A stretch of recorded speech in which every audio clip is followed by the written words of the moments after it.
একটা গল্প শুনেছি আমরা গ্রাম বাংলায়। একজন মা, সে তার নিজের ছেলে এবং নিজের মেয়ের জামাতা সম্পর্কে মন্তব্য করতে গিয়ে বলেন, আমার ছেলেটা খুব খারাপ, শুধু শাশুড়ির কথা শুনে, আর আমার মেয়ের জামাইটা খুব ভালো, কারণ সে শুধু আমার কথা শুনে। কথা শুনলে মেয়ের জামাই ভালো, আর কথা না শুনলে নিজের ছেলেও খারাপ। আজকে বিএনপির হয়েছে সেই সুবিধাবাদের রোগ। অন্তর্বর্তীকালীন সরকার প্রবর্তিত অধ্যাদেশগুলোর মধ্যে যেগুলো ক্ষমতাকে বৃদ্ধি করে সরকারের এবং সরকারের আরো নিয়ন্ত্রণ প্রতিষ্ঠা করতে সহায়তা করে, সেই সকল অধ্যাদেশগুলো বিএনপির খুব পছন্দ। আর যে সকল অধ্যাদেশগুলো, যে সকল প্রস্তাবনাগুলো জাতির কাছে জবাবদিহিতায় বাধ্য করে, সেগুলো তাদের কাছে খুব অপছন্দ।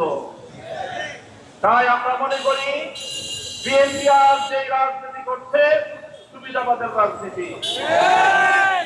আমরা নির্বাচন পূর্ববর্তী সময়ে বিএনপির আরেকটি চরিত্র লক্ষ্য করেছি, সেটা হলো দলে দলে বিএনপি সারা দেশে গণভোটে ন্যায়ের পক্ষে ক্যাম্পেইন করেছে, কিন্তু প্রকাশ্যে সে ন্যায়ের পক্ষে কথা বলার দুঃসাহস তাদের ছিল না, সেই সপ্তাহস তাদের ছিল না। এই জন্য লক্ষ জনতার সামনে বিএনপি প্রধান জনাব তারেক রহমান সাহেব গণভোটে হায়ের পক্ষে তিনি ক্যাম্পেইন করতে বাধ্য হয়েছেন। আমি জিজ্ঞাসা করি, উপরে এক কথা, তলে তলে আরেক কথা বলে, এটাকে আমাদের দেশে কি বলে? কি বলা হয়? বিএনপির রাজনীতির দুই বুনিয়াদ, দুটি নীতি জাতির সামনে স্পষ্ট। এক হলো মুনাফিকের রাজনীতি, আর এক হলো সুবিধাবাদের রাজনীতি। জুলাই বিপ্লবের রক্তের উপর প্রতিষ্ঠিত নতুন বাংলাদেশের সুবিধাবাদের রাজনীতি, মুনাফিকের রাজনীতি বাংলার মানুষ সহ্য করে না।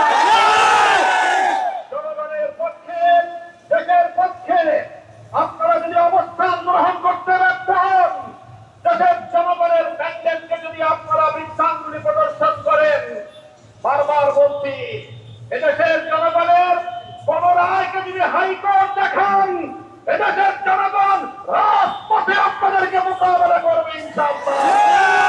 70% জনগণের বিপক্ষে গিয়ে দেশের ক্ষমতার মস্তদে টিকতে পারবেন না।